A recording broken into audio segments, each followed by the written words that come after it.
What's up, Jet Setters? John Crestani here. Now, I want to introduce you to one of the top podcasters in the world, consistently top 10, Ryan Riddle. And am I pronouncing that right? Close, Niddel. Niddel, yeah. Niddel, okay. The same. And we're going to be talking about how to grow a massive audience, as well as also just you're working on a coaching platform to help people figure out. I mean, what is the goal? What is the big goal of it for people? So the goal is, let's take you and I for instance. Right, we all have a pathway. We have a map in our brain. Right, we think the same way we think. We've experienced the same things we've experienced. But inherently, there's something inside of us that knows we want more. But most of us don't know how it's really possible. Of course, 100%. So myself and a couple guys from inside of the Neuroplasticity Research Department of Johns Hopkins and a couple of psychologists and psychiatrists from Harvard have developed this. What is neuroplasticity? Neuroplasticity is essentially you have neural pathways in your brain, right? Okay. We can talk, I call them trauma troughs for the lack of a better term. And so we've all experienced things, right? Like let's say you had to put your dog down as a child, he got old and you had to bury him, right? That creates something inside of us that is a memory. And that memory, most of us were never really taught how to process an efficient usage of instances in our life, right? There's things that go on and most of us were never explained, right? You learn how to read, write, but nothing with emotions, especially as men specifically, right? Like you don't show emotions, you don't show vulnerability. And so what happens is that memory gets stored, and human beings are consistently working towards efficiency, right? Like homeostasis in most creatures, the ability to come to a sum-zero center. Yeah, it's something that's present within 72 hours for most of us.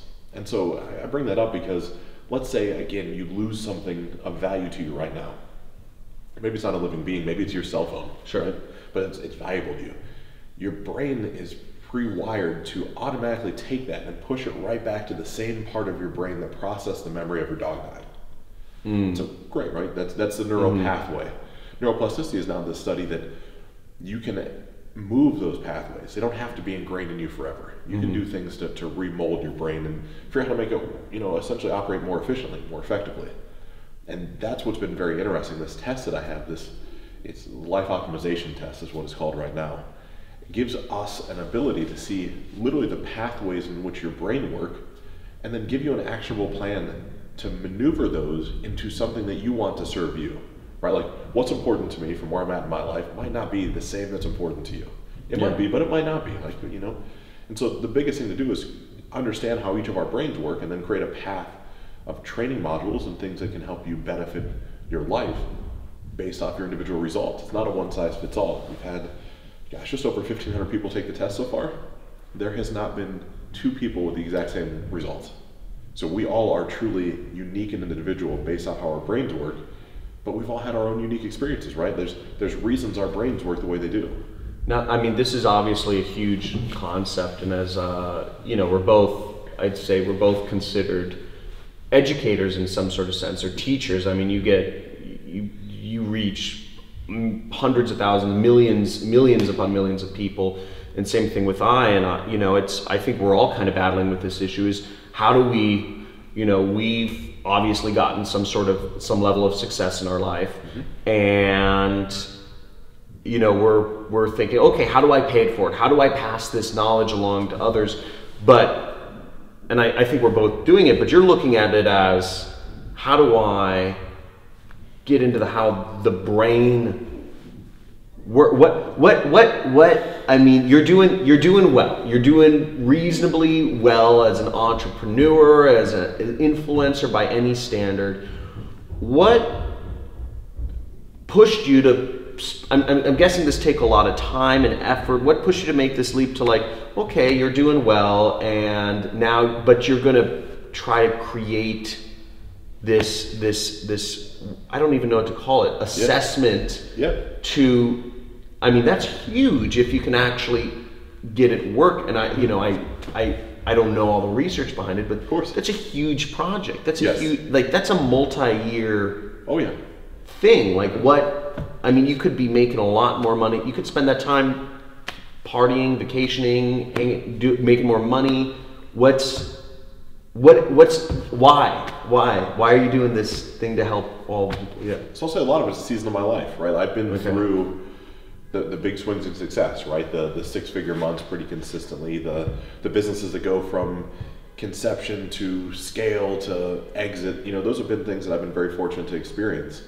And I did all the partying. I did the multiple cars, the houses, right? Like, we can dive as deep into that as you want to. Like sure. $100,000 nights in New York City were almost commonplace. Right? 100,000. Oh yeah, sure. Yeah, right. I mean, some pretty wild stuff back then. And admittedly, then on the backside, I ended up losing everything. Right. I started another business, a high-risk merchant processing business. Oh, nice. That's a good way to lose money. Yeah, it was great until it wasn't. Right. I look back after 12 months and. Not only to operate the business for those 12 months, but also the $370,000 took me to write a check to shut down the business. Oh, geez. It's like all of a sudden all the money that I thought I had sitting around, I no longer had. Yeah. Went through truck repossessions and really went through, like my life went from top of the mountain to bottom very, very quickly. Interesting. And on the backside of rebuild, and had some more successes, and have realized right now that as long as I have my carnal needs met, right, and we all have what we can dictate those are, food, shelter, travel. You said car only? Carnal. Like carnal. Okay, yeah. Things. Food, shelter, whatever, There's this like a famous psychologist named Maslow. It's Maslow's hierarchy, right? The base level of Maslow's hierarchy of needs. As long as I have those met for what means importance to me, how can I make a bigger impact? But it's twofold, right? Because I've spent enough money on personal development. I've spent enough money on coaches and mentors and things. I mean, hundreds and hundreds of thousands of dollars because I was a guy that was lying, that was cheating. Like I had multiple girlfriends, failed businesses, ample, used steroids consistently for 10 or 15 years. Like had a bunch of stuff. I started taking stock of my life. I was like, I don't feel good, right? Like money is not making me feel good at all, right? And it's not that the lack of money would make one feel good either. It just for me it was, okay, if that's not fixing it, maybe there's somebody else that can quote unquote fix me. And through that entire process, realized I didn't need fixed, right? I just needed a little tune-up, right? Who I was as a person and what was inside, although it was in this shell and shroud of, muscles and 4 or 5 individual girlfriends at a time and like really crazy stuff, right? Like, and we can dive. So bad for you. No, well, they all thought they were my one and only, right? There's a distinct memory I have that I came home from a business trip and pulled into my neighborhood, and as I'm pulling in, there's 4 women bickering on the front yard. Are you kidding me? This is like a movie. I'm like, what is this? And I park and I'm like, I know all these 4 women. Like, that's because they're all my girlfriends and none of them know about each other. And so they had all figured out through social media and all these crazy things. We're talking now 6 or 7 years ago at this point, but here I am. They're all like I'm the only one, and none of them were the only one. This was months and months, like the longest girlfriend I'd been with for 2.5 years, right? And just a really. Okay, you have to finish this story. What happened? What happened next? So they all wanted to know why. They want to know the hows. It wasn't super aggressive. Everybody was. 2 of them ended up becoming very good friends with one another based off of meeting each other through the trauma that I had created. One of them ended up sticking around, right, and wanted to rekindle things. I had the story running in the background, and again, we can dive really deep into this. At 17, I moved out on my own. My mother was dating a guy that was a pretty bad alcoholic and used to come home and try to fight me. And I was my height. I'm 6'2", and I was about 165 pounds. Like very very skinny guy. And that created between that and when my father and mother were married. My father was a very hard worker, but was very strict, probably even a little aggressive. Right? I would say there's multiple times where he took some of his aggression out on the way his life was on me as a physical person. And so I looked at those 2 things together and moved out and moved on my own. I had this thing where I never want to be alone, right? Like I know this now in my 34-year-old body. I had a fear of being alone, and I had a fear of conflict. So that's a perfect recipe for it. Although I knew if you and I were dating, look, there's nothing wrong with us, right? As a relationship, this is working. It's just not working as well as I know it could. And it's not because I haven't tried. It's just we're not really compatible. So instead of sitting down with you and saying, I appreciate this, but this isn't going to work, I would just leave myself open to a new opportunity. And when the new opportunity came in, I grabbed that one and I'd wait and see if it was better because I didn't want to be without. And then all of a sudden, well, that wasn't too bad, but now I don't want to break up with either one because neither one were perfect, but they had the pieces and parts that the other ones have. And this just kept going on. Like this was my entire 20s was just, I'd like to say it's debauchery, right? Because you think the one night stands, you think all the things. Lots of girls, lots of money. Yeah, but it was much more like I was very slow to jump into bed with these women. It wasn't a thing of like, oh, I gotta close them and which I think is a story that so many of us have in the background, like that makes us more of a man. For me, it was I wanted that intimate relationship. Like I wanted to find the one person to make me feel centered and happy, and I kept searching for it everywhere else. The only place it could ever really be found was here.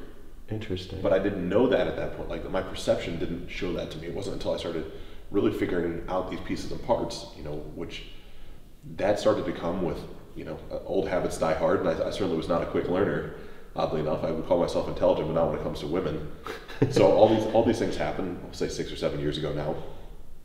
I'm down to the one woman that stuck around. How'd they all end up on the lawn together at the same time? Social media, right? So I didn't have social media back then. Even 6 years ago, no Facebook, no Instagram, strategically, because number one, I would tell everybody I didn't need it or want it. Yeah. And two, it was because I knew I would get caught, right? Because everybody wants to post pictures of their boyfriends. Interesting. Okay. Yeah. Tag you. I'm like, I don't need it. It's a college thing. I'm too busy for this, all this stuff. You said you were busy, and I see you out and... And so I'll say the main girlfriend, the one I've been with for the longest, saw a image that was posted from another girlfriend where I was skiing with her. Like they somehow had a friend in common, and all of a sudden it pops up on her feed. And she sends me a picture. And she's like, "What's this?" And I just don't even answer, right? Because there's no. How do you get out of that, right? You don't get out of that. Yeah. And so, from those two communicating, then another one of the girls saw the same picture, and it just so happened the fourth girl was coming to meet me at my house when I got home from my trip. So she was just like happened to pull in, and these three girls are waiting for me. And it's like, hey, here we go. All right. Yeah, and so as it progresses and forwards from there, the one woman that stuck around, the one woman that stayed with it, I knew it wasn't a good fit. It wasn't necessarily a healthy relationship. It was good, but I knew I was capable of better. And I ended up meeting who is now my wife at the gym I work out at. Spent a couple months, not even going out, but I was with somebody else, right?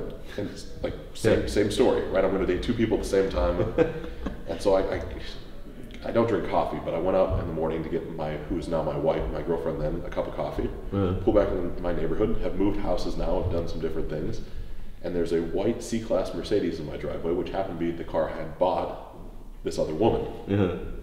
So you buying them cars? Oh yeah. Oh, nice. Breast augmentation, surgery, helping pay off mortgages, like you name something. I did all that. Yeah, and so I had another blow up right now. This is the first woman. She's been through this twice with me, so she's very distraught. Who is now my wife just sits there and is just confused, right? Because we've been together 4 months now, 5 months, and there's been no part of our life together that would let her think that there's somebody else, right? Like she would have thought she was the one and only. And she left, and everybody left, and I felt a sense of relief finally, right? Like there's no girl around. All my stories are out. At that point, gosh, I'm 30 years old. I got a little bit of money in the bank. This feels good. I can start over, right? Oh, I love my wife. She calls me back at like 7 or 8 o'clock that night. Says, hey, and I answer the phone. I'm like, look, if you're gonna yell at me more, if you need to get more stuff out, I get it. I'm just kind of over it for today, right? Like, I don't want to. I've had like 6 hours of you guys beating on me, rightfully so, but I'm just good. She goes, no. Oddly enough, it's not like that. Something tells me to come back and see you. Like, excuse me? Because we're all biased, right? But I find my wife to be incredibly gorgeous. I mean, gets hit on consistently. Was getting hit on when I was with her. For all intents, there's no reason she should have come back. And she comes back, and we have some more conversations. We slowly, heal our relationship. And she eventually sits down with me and says, you're capable of a lot more. And it was the first time in my life that clicked. Like, man, somebody stuck with me. They didn't leave me. They didn't abandon me. She didn't yell or fight. She's like, you are a greater person than how you're acting. And I'm like, whoa, hold on. What do you mean? And she explains it to me. And that really opened Pandora's box for personal development for me, and going, Tony Robbins route, and then a guy named Garrett White and Wake Up Warrior, and some of these different check boxes along the way that I've been a part of, and spent tons of money on it, but it's the best money I've ever spent, right? Because it's really recreated who I am now. I'm married, would never lie, would never cheat. Like, they're not even things in my vernacular, really. But all that led me to this thing of, okay, how can I make an impact on people from a coaching practice, right? So I feel called or compelled to help others, right? I've spent the money, I've got the certifications, I've done all these things. How can I add value to people's lives so they don't have to live the way that I lived? Because I know there's a lot of people that have everything from feeling like they're not enough, to not want to be alone, to thinking they are alone. Like, they things, right? I believe we all want to live what I'll call an optimized life. And so I believed, no different than you and I sitting here right now, that when you start to do the right thing and you meet great people at the right time. And so I happened to meet these researchers from Harvard and Johns Hopkins. Interesting. Haphazardly. I didn't seek them out. They actually, based off the podcast, reached out to me and asked if I wouldn't mind taking a test that they created. I said, of course, absolutely. Take the test. It's very clunky, it's ugly, it's on Google Docs, it's very clinical, it's cold, it's a miserable consumer experience, like atrocious. Take it, they don't explain to me what it's for, they don't explain anything like that. Then they eventually called me back 2 weeks later and read me my results. And the results were so incredibly telling to me that I didn't have a tribe, right? I didn't have men in my life that could support me that weren't related to business, right? Because as entrepreneurs, we always have people around, right? You call you, hey man, let's talk about some traffic, and sure, so we have a friendship. I don't have the guy I can call and say like, I hate my wife today. Not that I actually hate her, right? But we have those days where there's those emotional dumps that we do.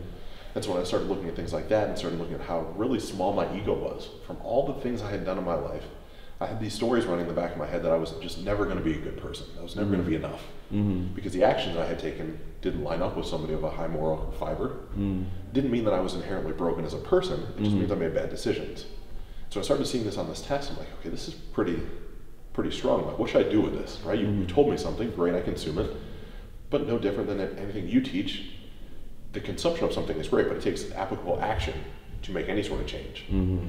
So give me a couple action items between, friend circles and things like that, exercises to increase what I call a healthy ego. I don't think ego is the enemy. I know there's a book out there somewhere. I think an unchecked ego is the enemy. I think we all have to have some sense of who we are and what our worth is. Self-awareness, of course. And so after working on that for 2 weeks, I reached back to myself, I gotta help you guys. Like, what can I do to propel this business? I have this podcast that gets, however many hundreds of thousands, millions of downloads, whatever it is on a daily basis. Can I just promote this? Like, are you guys able to scale? Like, can I have people go to a website and we don't know anything about business, we don't know anything about marketing, we don't know how to build a website.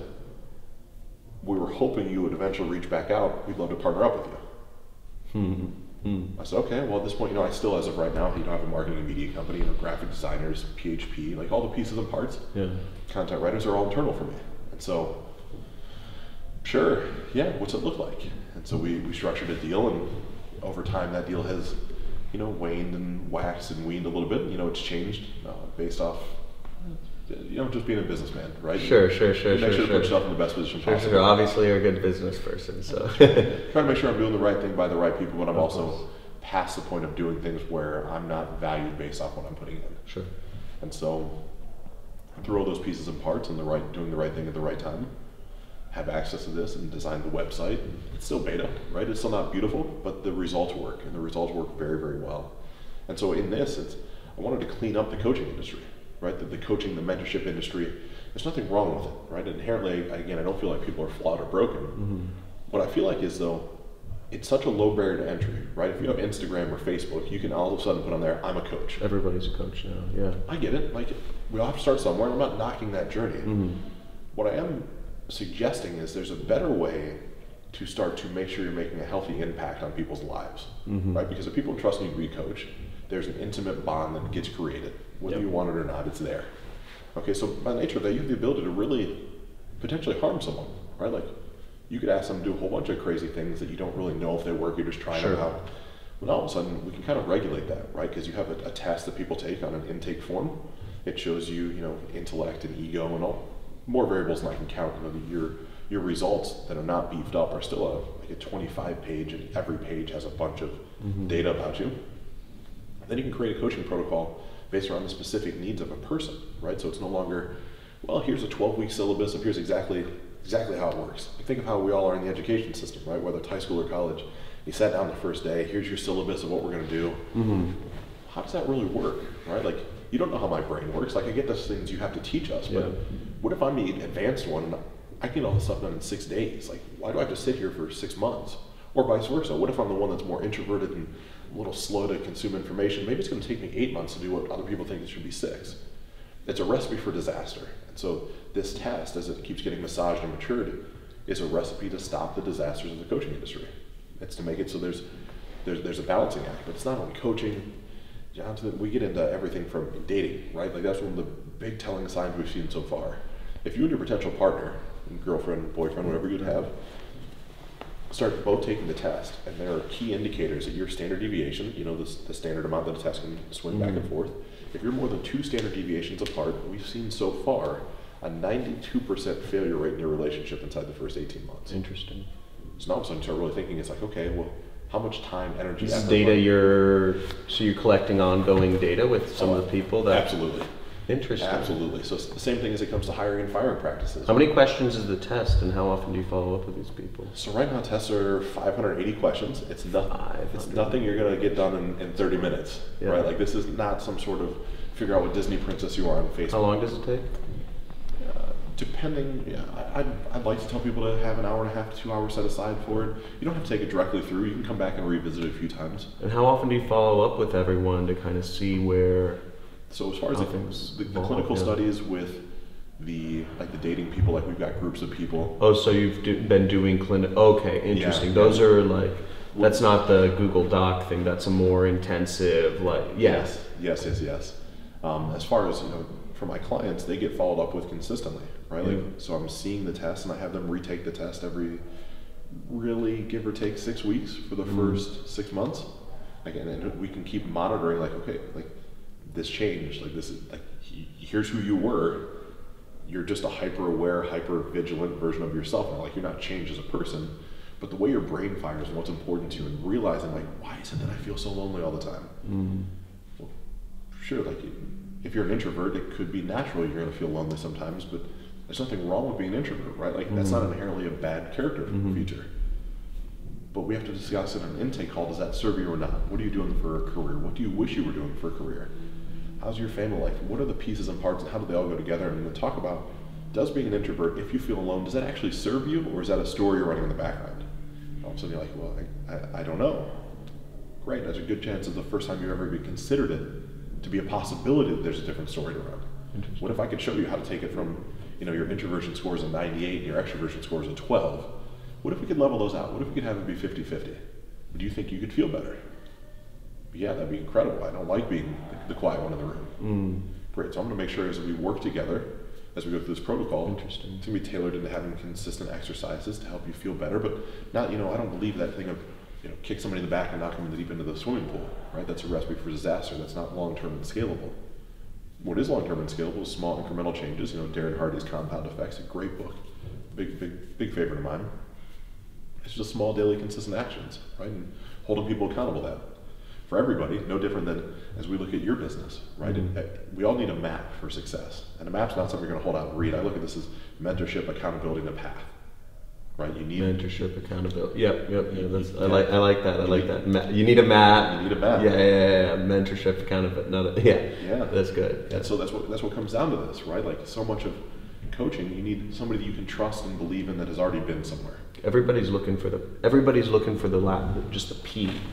Just what's the path? Is it it's like I know a lot of my people are just like, is it Shopify plus drop shipping? Is it Amazon FBA? Is it but yeah, mentorship and accountability are you gotta find so freaking key, and not just, and as you said, not just mentorship. Everybody can listen to your podcast, but that accountability element is so key. Yeah, really, no matter who it is for accountability, right? Oddly enough, our interview, our time together is not a cheesy ploy to get somebody to sign up for coaching. What it is these programs, these theories, this map idea, it works, right? Like I don't care who your mentor is. Your mentor can be the guy you're listening to on the podcast, but you got to have somebody in your life that you don't want to let down, that you trust to hold you accountable. Typically, we lean into our spouses, right? I see you and I are both married, right? So, but for most men specifically, that's a very unhealthy relationship to create, because we don't want to be demasculinized by our women telling us that, look, you said you'd do this, you didn't do this. Get your shit together. It doesn't work. We need someone in our peer group that we don't want to let down, that we commit, that's not going to judge us, right? And that's where it gets really tough for most of us, right? Like none of us want to show that vulnerability. None of us want to say to our friends, look, I'm going on this program. I realize I don't like the way I'm living. I want to live this other way. I have a path to get there. Can you hold me accountable? Because it would make you, in the male sense, feel like you're less than, right? Like you're weak. Why do you need this? Because we all do, right? Like there's just some of us that have succumbed to the fact that being vulnerable is not a weakness, it's a strength. And so for me to say to my coach or mentor or the guys I'm working with currently, like it's the other thing, you get into this world no different than yourself. You have to have consistent ongoing education, right? Like if you just stay stagnant and there's no external stimulus, like you're not growing, and by that you're not growing and everybody else is, you're almost retreating. Yep. Right? So it's having the ongoing coaching and mentorship to hold me accountable, right? There's things I want to achieve that I need the mentorship of someone that has grown and scaled into a $100 million business, right? I haven't seen that before. 40, 50 million I've been, but I haven't been to 100 million. Well, why try to wing that? Like, why would I guess how to get there? Like, why makes no sense. Pay the guy what he's worth. It's going to teach me a new skill set to get me to that level that I want to be at. It's a no-brainer to me. Yeah. But it takes time to get to that thought process, right? Like that. If you would ask me that 5 years ago, I was not in the place mentally where I'd be like, oh yeah, I'm in. I'll pay for that. Like, no, I'm not. I got this. I'll figure it out myself. But here I am as a 34, almost 35-year-old man, and think of all the time I wasted by having that ego, which was the enemy at that point, right? Because it wasn't actually serving me. It was protecting me from something that didn't need to be protected from. Was it the do-it-yourself ego? Yeah, of course, right? I got this. I'll figure it out. I'll read the books. And it works until you try your first thing. And you're like, this is it. I'm going to crush it. I'm going to make the money. And then it falls flat on its face, and it all burns down. Like, oh, it's such a good concept. Merchant process. Oh shit, I didn't have the legal, the fat. Oh shit, I didn't look at those things. Yeah. I know. One of my favorite stories is one of my well, he's my best friend. He was in Guatemala. He grew up and he was in college there, and he was just like looking out the window at class. He was a freshman. He's just like, parking lot is right outside, and they're all driving like Camrys or like Toyotas, and he's like, I want to be rich. Why am I learning from these people? And he just got up in the middle of class, in the middle of semester, and he said, I'm going to Chicago. And he says, and he's like, I need to learn from people who have actually been there and not this BS. And I think that's the problem, is like the way the system is structured is people don't have this system to learn from, especially in business. Of course. It's all changing. But so you created this test, this assessment, and I remember you showed me some of the results earlier, which is really interesting. Really interesting. What I want to ask you is, I think this is fascinating because I've been, on both, on the coaching industry is really complex. As you said, anybody can be a coach. Yep. I've been going through this. How do we train our coaches, but how do you really quantify this stuff? We're at a place in, I think, society where we're moving towards self-actualization. We're really starting, we can get the data. You said you need 10,000 records and you'll be able to basically create something crazy. Yeah, we have deep learning and artificial intelligence from Caltech and JPL through a company called Beyond Limits that's revolutionary with how it works for marketing and all types of things we can discuss, of just how it can take large data sets and see things that you or I could never ever, we'd never be able to get there, right? Imagine I bought the license based off of wanting to know exactly when to market to the right person at the right time. I think it's awesome. Now, what I want to ask you is, this is just an idea, but what is if I have coaches that work with my program and that work with my students, and I'd love to have some sort of resource like this in their hands, but even so, I feel like interpreting some of the results, like the one thing I saw was like interpreting and being able, as a coach, as I said, I have a bunch of coaches working for me, to give actionable advice to my students. And my guys are creating online businesses. Mm-hmm. Do you offer any sort of resources that show them how to interpret results, or would you be willing to do a recorded call at some point with my coaches to help them interpret results if I require all my students to go through it? Because I think that's, because I think that's the barrier to entry here, but I'm not sure what your thought is on that, or if you've already thought this through. I mean, obviously. Yeah, we're working on building out right now what I'll call a certification program, right? Exactly where I think the opportunity is, but yes, go on. Because I want to make sure that, I think that's smart. To whom much is given, much is expected. Yeah. Right, and when you're given I will shift the term map for a second. Actually, we'll talk about a physical map you're holding in your hand. Okay. If you have a map of the United States, it's not inherently good or bad, right? It's just a map. Mm-hmm. You're just looking at a piece of paper. Yeah. But if you wanted to conquer, we're in Texas. If you wanted to figure out how to, really own Texas, you could use a map to set up, military forces, and you could get Texas to, leave the Union essentially. I mean, maybe not everybody has guns here, but whatever it would be. That would be a bad. I think they might even want to anyway, right. So you wouldn't have to convince America to kick them out. Right. But go on, yeah. So that we could say the map in that aspect is bad. Yeah. But for me, living in Columbus, Ohio, if I want to drive my family to Orlando, Florida to go to Disney, the map is great. Like, it's the best thing I could ever have. Uh-huh. Well, same thing comes true as we have the map of how your mind works, right? If I'm unscrupulous, if I don't know all the clinical research, if I don't understand all the terms behind it and how to make meaningful, impactful changes based off of true psychological tests and evaluations, then I just have the ability to really mess with somebody. So our vetting process for seeing how someone becomes a certified in this methodology, it's figuring out how to make sure it doesn't get in the wrong hands, right? Because if I know there's a term called sadism, right? And that's our ability to hurt ourselves or hurt others. Mm-hmm. If your sadism score is high and I see that, but you don't understand what that term is and you just trust in me, and I've had a bad day and I want to mess with you, I'm going to encourage you to find more conflict in your life. I'm going to encourage you to go out and yeah, the guy that pissed you off, it's really healthy for you to confront him. Well, it's not. Right? Like, you're already hypersensitive and wired to that, and unless you're, playing professional football or, in the armed services, those are really not healthy things to have bottled up inside of you. We actually have to find a release valve to bring that score down and have actionable steps over a 12-week or 16-week or 6-month program to get you to not feel that way, right? Because most likely there's some unrepressed or some things that are still suppressed inside your body that we need to get rid of. So those things are the things of, sure, anybody should take it. I want your coaches to be able to have it, but I got to make sure that the people that know, that makes sense, know what they're doing. That makes sense. And yeah, obviously, anything, my audience, they want to figure out how to be more successful as on their own outside of a job. So, yep. But dude, that's awesome. Well, I'm trying to think.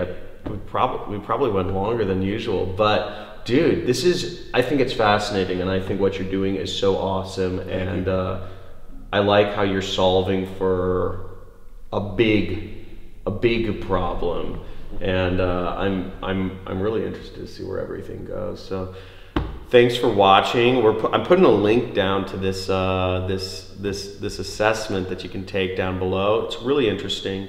Check it out if you have the time, and if you're at that point in life where you believe you can use some of that extra direction or just self-awareness that it brings. And I actually think self-awareness is one of the sexiest traits. But by far. Yeah, by far. Women love it. But yeah, thank you so much for being on here. I'm gonna link to your podcast and stuff. And excellent. Anything you want to leave people with? Really, I think the biggest thing that runs in the background is you're not alone. Right? Like I think, when I poll the 1,500 people that have taken the test so far, everybody at some point feels like they're alone. And whether you're alone in your struggle, whether you think you don't have a voice, whether you lump all that stuff together, that you find someone you can just speak to, right? Find a mentor, find somebody that will prove to you there's a path so that you know you're not alone, right? You might think you're crazy because you want to make the money for yourself, you want to be self-employed, you want to, nobody thinks that way, your family didn't think that way, so you're all alone. You're not. I mean, there's hundreds of thousands of people. I mean, you're point proven in how you coach and what you train on and your program. So you're just not alone. Interesting. Dude, that's awesome. Thank you so much, Thanks, man. my friend. Yeah, awesome. Appreciate it. Hey, thanks for watching the video. And if you enjoyed this and you want to see more, make sure you subscribe, hit that notification bell, or comment. And if you'd like to actually learn how it is I run my internet business and make piles of money like this, make sure you click the link below in the description or in the first comment, and I will show you. Peace.